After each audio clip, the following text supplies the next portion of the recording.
Halo semuanya, kami dari kelompok 3 akan mempresentasikan tugas kami fitoterapi hipertensi dengan pemanfaatan tanaman obat tradisional dari Kabupaten Roteh. Untuk anggotanya mungkin sudah tertera pada layar. Selanjutnya,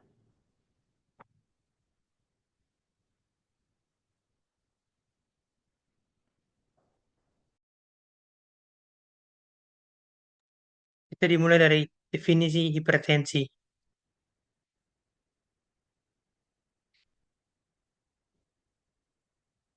Hipertensi merupakan keadaan ketika tekanan darah sistolik lebih dari 120 mm Hg dan tekanan diastolik lebih dari 80 mm Hg.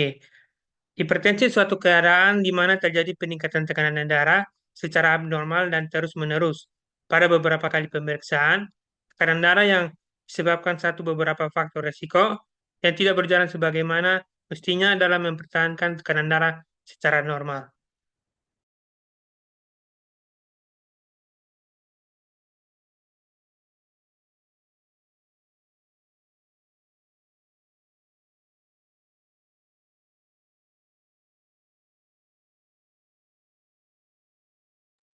Selanjutnya untuk klasifikasi dari hipertensi itu dibagi dalam beberapa kategori. Nah, untuk kategorinya itu yang pertama ada optimal dengan sistoliknya itu kurang dari 120 mm raksa dan diastoliknya itu kurang dari 80. Untuk ukuran normalnya itu 120 sampai 129 sistolik mm raksa dan diastoliknya itu 80 sampai 84 mm raksa, dan untuk dari normal ke tingginya itu untuk sistoliknya 130 sampai 139 dan atau diastoliknya itu 85 sampai 89 mm raksa. Untuk grade pertama dari hipertensi itu sistoliknya berkisar antara 140 sampai 159 mm raksa dan atau diastoliknya itu 90 sampai 99 mm raksa.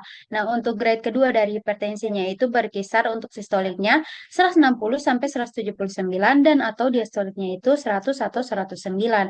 Nah, untuk grade ketiga hipertensinya itu untuk sistoliknya lebih dari 180 dan atau diastoliknya itu lebih dari 110. Untuk isolated systolic hipertensi itu sistoliknya lebih dari 140 dan diastoliknya itu kurang dari 90. Nah, untuk kebalikan dari isolated diastolik itu untuk sistoliknya kurang dari 140 dan diastoliknya itu lebih dari 90 mm raksa. Nah, untuk tahap-tahapnya itu dibagi menjadi tiga, di mana tahap pertama hipertensi tahap komplikasi tanpa komplikasi, yaitu tanpa HMOD atau CVD yang sudah diketahui tetapi termasuk dalam CKD tahap 1 dan 2. Nah, untuk tahap kedua itu adanya HMOD dan atau CKD stadium 3 atau diabetes. Adapun juga tahap ketiga itu telah terjadi penyakit kardiovaskular atau penyakit ginjal kronis stadium 4 atau 5.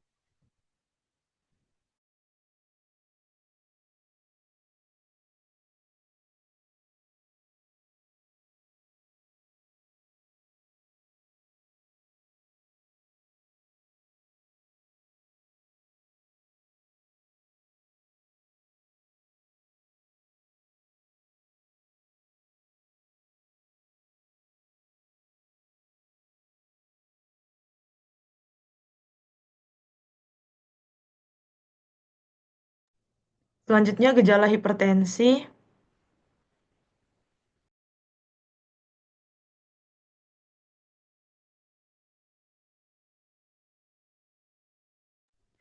Gejala hipertensi itu ada sakit kepala, pusing, jantung berdebar. Jadi meskipun eh, demikian, tidak semua pasien mengalami gejala dan keluhan hipertensi.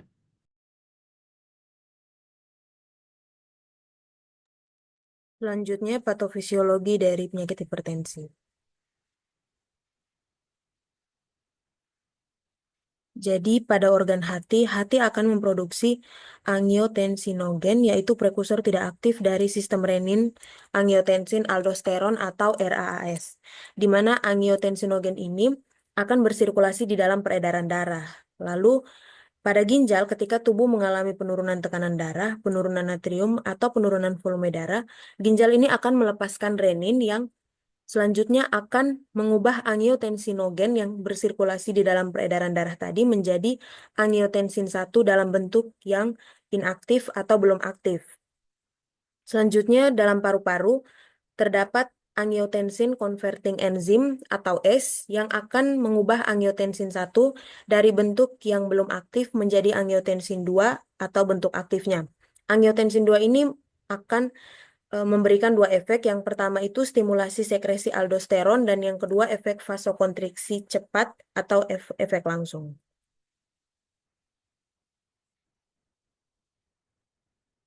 Untuk efek yang pertama yaitu angiotensin ini akan menstimulasi sekresi aldosteron, di mana dia akan merangsang korteks renal pada zona glomerulosa untuk memproduksi aldosteron.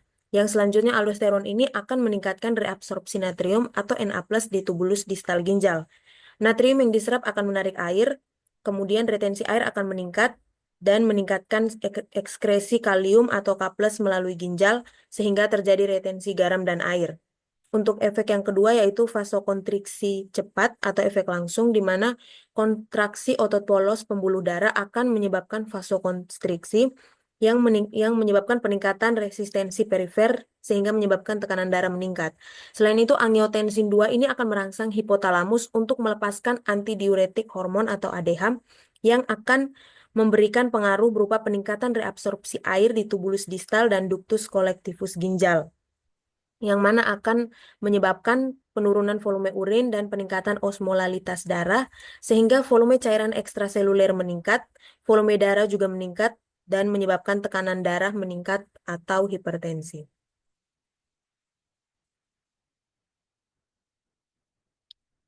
Selanjutnya, pendekatan tanaman herbal. Yang pertama, daun Afrika atau masyarakat Pulau Rote biasa menyebutnya dengan pelapu. Nama latinnya Vernonia amygdalina. Deskripsi tanamannya, daunnya berwarna hijau sedang hingga tua.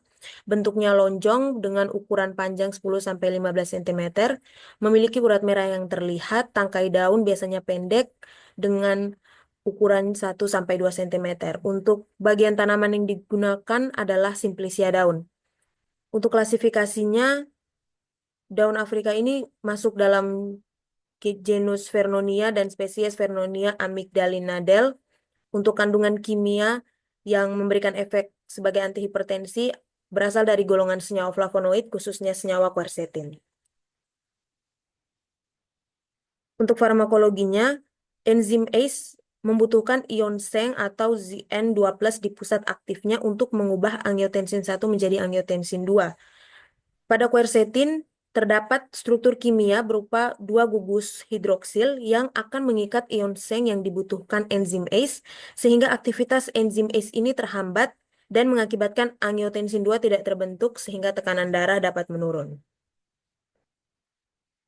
Untuk keamanannya, pada dosis 150, 300, 600, dan 1200 mg per kilogram berat badan yang diberikan selama 28 hari berturut-turut tidak menyebabkan kematian pada tikus dan tidak menyebabkan kerusakan hati maupun ginjal. Untuk dosis 2000 mg per kilogram berat badan memberikan efek antihipertensi terbaik dengan kemanjuran yang setara dengan obat referensi captopril. Untuk kontraindikasinya, daun Afrika ini dikontraindikasikan kepada ibu hamil, atau untuk ibu hamil ini perlu diperhatikan dosisnya untuk menghindari kontraksi rahim. Kemudian dikontraindikasikan juga untuk pasien dengan riwayat kerusakan atau gangguan ginjal. Untuk interaksinya, senyawa pada daun Afrika, khususnya quercetin tadi, dapat meningkatkan absorpsi beberapa obat, kemudian juga meningkatkan bioavailabilitas obat seperti pioglitazone, dan menurunkan beberapa bioavailabilitas dari beberapa obat seperti simvastatin, siklosporin, dan midazolam. Untuk efek sampingnya dapat meningkatkan efek nefrotoksik pada ginjal yang sudah rusak sebelumnya dan meningkatkan perkembangan tumor terutama pada kanker, kemudian sakit kepala, kesemutan ringan, ketidaknyamanan pada perut yang masih ringan seperti mual ketika quercetin diberikan per oral sebelum makan, nyeri sendi, dan untuk dosisnya diambil 7 daun Afrika, dicuci dan direbus dengan air panas. Setelah mendidih, airnya diangkat dan dibiarkan hingga dingin, lalu diminum 3 kali sehari.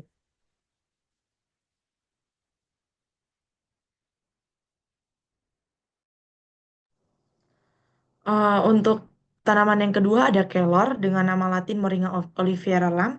Untuk nama daerahnya itu kelor, Aivo, Kaivo. Untuk bagian tanaman yang digunakan adalah biji. Untuk deskripsinya itu berbentuk bulat berdiameter sekitar 1 cm. Bijinya itu bersudut 3 dengan berat rata-rata itu sekitar 0,1 cm, 0,3 gram. Bersayap 3 dengan sayap yang terbentuk di pangkal biji sehingga puncaknya sekitar 2 sampai 2,5 cm dengan lebar 0,4 sampai 0,7 cm. Untuk klasifikasi tanamannya itu dia untuk marganya itu Moringa dan spesiesnya itu Moringa oleifera Lam.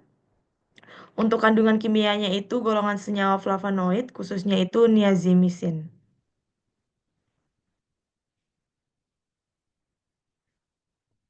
Untuk mekanisme kerjanya itu, Moringa oleifera menurunkan tekanan darah dengan cara melebarkan pembuluh darah, melawan stres oksidatif, menurunkan kalsium di otot pembuluh darah, dan menghambat sistem tubuh yang meningkatkan tekanan darah. Untuk keamanannya itu berdasarkan hasil dari uji toksisitas akut dan subkronik dapat disimpulkan bahwa tanaman kelor praktis tidak toksik dan relatif aman digunakan, namun jika digunakan dalam jangka panjang perlu diperhatikan. Untuk kontraindikasinya itu pada pasien yang memiliki penyakit atau gangguan pada ginjal, tingkat konsumsi bijinya itu menentukan tingkat toksisitas ginjal pada kelompok uji. Jadi pada penelitian untuk kontraindikasinya itu pada tikus di mana ada 9 kelompok, 6 sampai 9-nya itu mengalami penurunan konsentrasi urea dan kreatinin yang cukup besar dan kematian tercatat pada kelompok 8 dan 9. Untuk interaksinya itu pada obat-obat yang diubah oleh hati seperti substrat sitokrom P450 3A4 atau CYP3A4, levotiroxin, obat-obat yang dipindahkan oleh pompa dalam sel seperti substrat P-glikoprotein. Untuk efek sampingnya itu banyak senyawa fitokimia yang diisolasi dari biji maupun mampu menghambat pertumbuhan mikroorganisme patogen tertentu yang bertanggung jawab atas infeksi manusia. Jadi untuk alasan ini beberapa penulis telah berspekulasi penggunaan fitokimia ini sebagai alternatif terapi tradisional sehingga dapat efektif secara farmakologis dengan efek samping yang rendah atau tanpa efek samping. Untuk dosisnya itu digunakan 5 sampai 10 biji kelor lalu ditelan setiap hari. Selanjutnya untuk tanaman ketiga itu daun cincau dengan bahasa rote itu Aemanama, dengan bahasa Latin Cyclea barbata M. Nah, bagian tanaman yang digunakan itu adalah daun. Nah, untuk tanaman ini umumnya tumbuh merambat di tandang gembur dengan batang tanaman berbentuk bulat berdiameter kurang lebih 1 cm. Nah, untuk daunnya berbentuk seperti jantung atau perisau dengan warna hijau di mana pada bagian pangkal berlekuk, bagian tengah melebar, dan bagian ujungnya meruncing. Untuk panjang daun itu bervariasi kurang lebih 5-16 cm dengan tulang daun menjaring. Untuk akar cincau hijau itu dapat tumbuh membesar seperti umbi dengan bentuk tidak teratur. Nah, untuk klasifikasi tanaman, marganya Cyclea dan jenisnya Cyclea barbata Mirs. Untuk kandungan kimia yang terbukti mampu mengatasi atau mengobati hipertensi itu adalah senyawa flavonoid.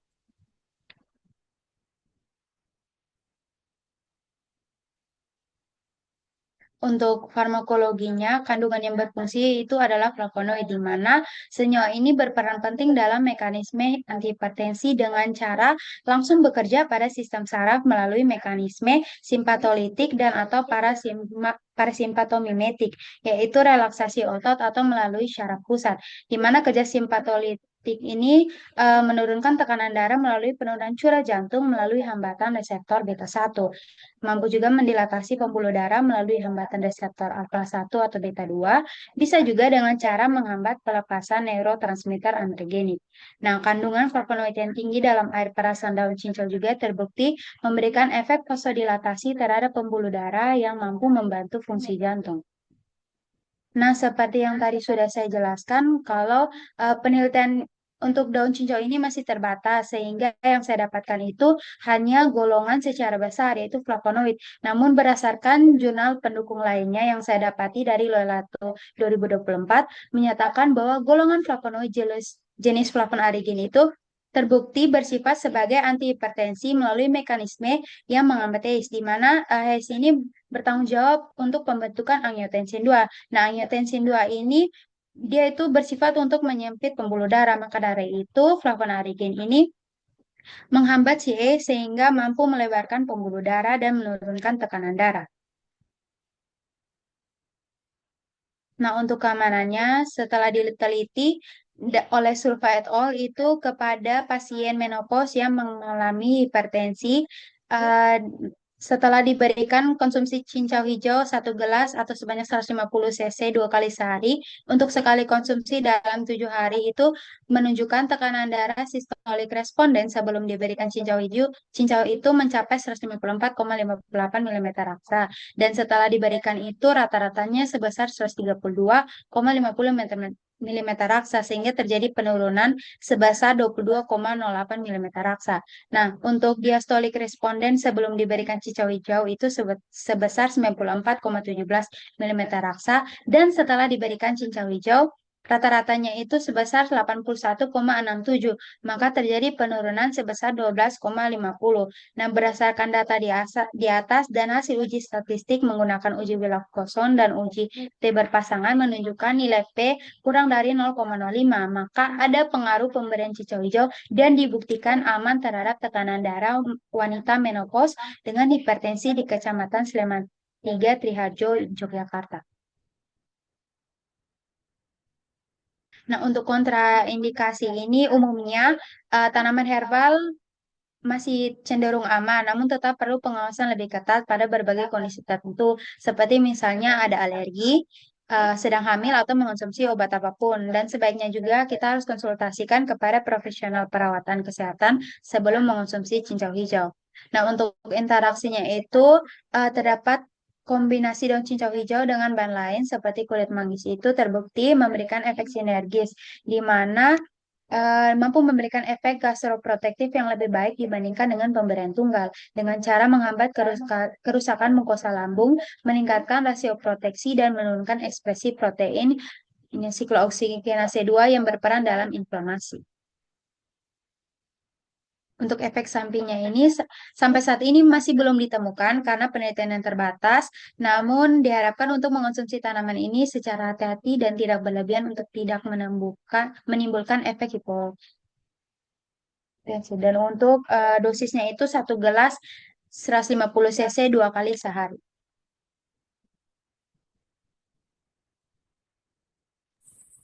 Oke, selanjutnya bawang putih dengan nama daerah Lysona pula, dengan nama latin Allium sativum L, dengan bagian tanaman yang digunakan yaitu umbi.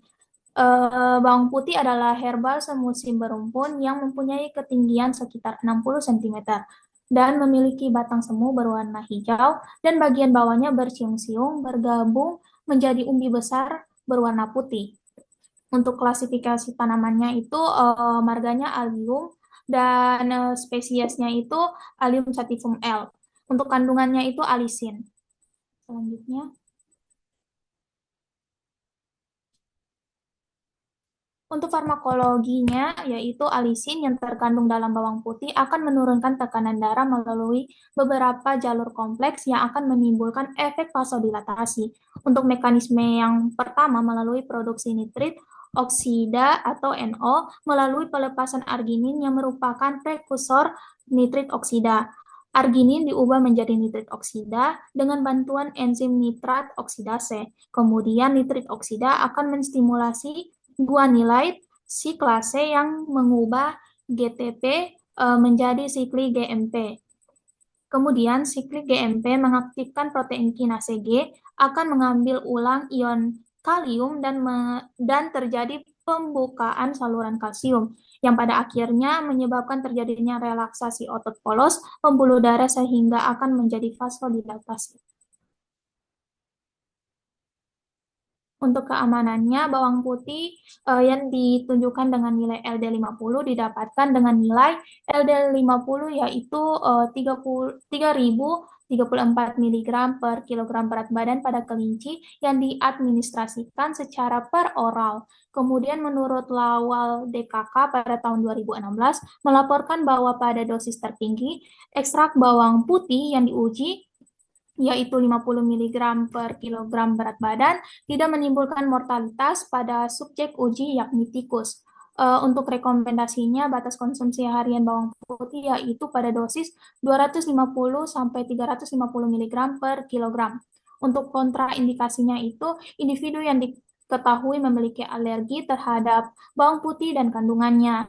Dan pada kehamilan atau menyusui, jika dikonsumsi oleh ibu menyusui, dapat mempengaruhi perilaku bayi selama menyusui, yang menyebabkan pelekatan yang lama pada payudara dan peningkatan isapan. Selanjutnya untuk interaksi yaitu peningkatan efek samping seperti antiplatelet, antikoagulan, dan trombolit sehingga meningkatkan efek pendarahan dan meningkatkan efek obat antidiabetes seperti metformin sehingga menurunkan kadar glukosa darah. Selanjutnya untuk efek sampingnya yang paling sering dilaporkan itu dengan ekstrak bawang putih yaitu dispepsia dan gastritis. Selanjutnya untuk dosis, yang pertama dosis harian rata-rata yang disarankan meliputi 2 gram sampai 5 gram bawang putih mentah segar, kemudian 0,4 hingga 1,2 gram bubuk bawang putih kering, kemudian 2 hingga 5 mg minyak bawang putih, kemudian 300 hingga 1000 mg ekstrak bawang putih sebagai bahan padat, dan 2400 mg per hari ekstrak bawang putih tua dalam sediaan cair. Kemudian yang kedua adalah meta-analisis yang mengevaluasi efek bawang putih pada tekanan darah. Dosis bubuk bawang putih berkisar antara 300 hingga 2400 mg per hari selama 2 hingga 24 minggu. Selanjutnya, daun alpukat. Untuk masyarakat di Pulau Rotenya sendiri menyebutnya tanaman ini seperti biasa avokat. Untuk nama latinnya Persea americana. Bagian tanaman yang digunakan adalah Simplicia daun. Untuk deskripsi tanamannya, tanaman alpukat tumbuh tegak dengan tinggi 9-18 meter, dengan diameter batang berkisar 30-60 cm. Bentuk daunnya bisa bermacam-macam, warna daun hijau tua mengkilap di permukaan atas dan keputihan di bagian bawah.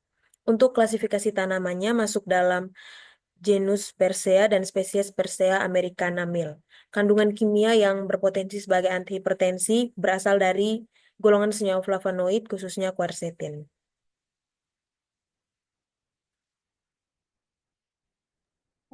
Untuk farmakologinya, daun alpukat berperan sebagai diuretik karena daun alpukat dipercaya menambah volume urin yang dihasilkan pada saat urinas, di mana efek penambahan volume urin ini berguna untuk mengurangi tekanan darah.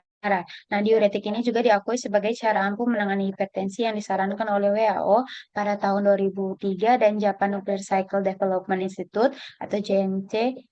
Nah, untuk keamanan terapi herbal air rebusan dan alpukat itu telah diuji oleh Balai Obat Tradisional DKI Jakarta, Yogyakarta, dan Surabaya pada tahun 2013. Nah, hasil pengujian menunjukkan bahwa terapi air rebusan dan alpukat dapat digunakan sebagai pengobatan hipertensi pada pasien tanpa alergi latex. Nah, untuk kontraindikasinya, penggunaan dan alpukat secara berlebihan tidak disarankan untuk penderita gagal ginjal karena mengandung kalium tinggi, di mana pada saat kondisi gagal ginjal tidak mampu lagi secara efektif membuang kalium berlebihan dari dalam tubuh yang dapat menyebabkan peningkatan kadar kalium. Nah, untuk interaksinya itu, alpukat mengandung vitamin K dalam jumlah kecil hingga sedang, yaitu 21 mikrogram per 100 gram alpukat, yang dapat mengurangi efek antitrombotik warfarin, yaitu menurunkan rasio normalisasi internasional. Nah, untuk efek sampingnya juga, penggunaan alpukat terhadap pengobatan hipertensi secara umum ini masih belum ditemukan penelitian yang membahas hal tersebut. Namun tetap diperlukan mewaspadai potensi terjadi hipotensi jika dikonsumsi berlebihan. Nah, untuk dosisnya itu rebusan sebanyak 5 lembar atau 25 gram daun alpukat setengah tua berwarna hijau mengkilat yang sudah dikeringkan, direbus dengan 3 gelas air hingga menjadi kurang lebih 2 gelas, dikonsumsi 2 kali sehari, pagi dan pagi atau sore hari dengan dosis satu gelas itu 200 cc satu kali sehari. Jadi 200 cc itu dibagi menjadi dua.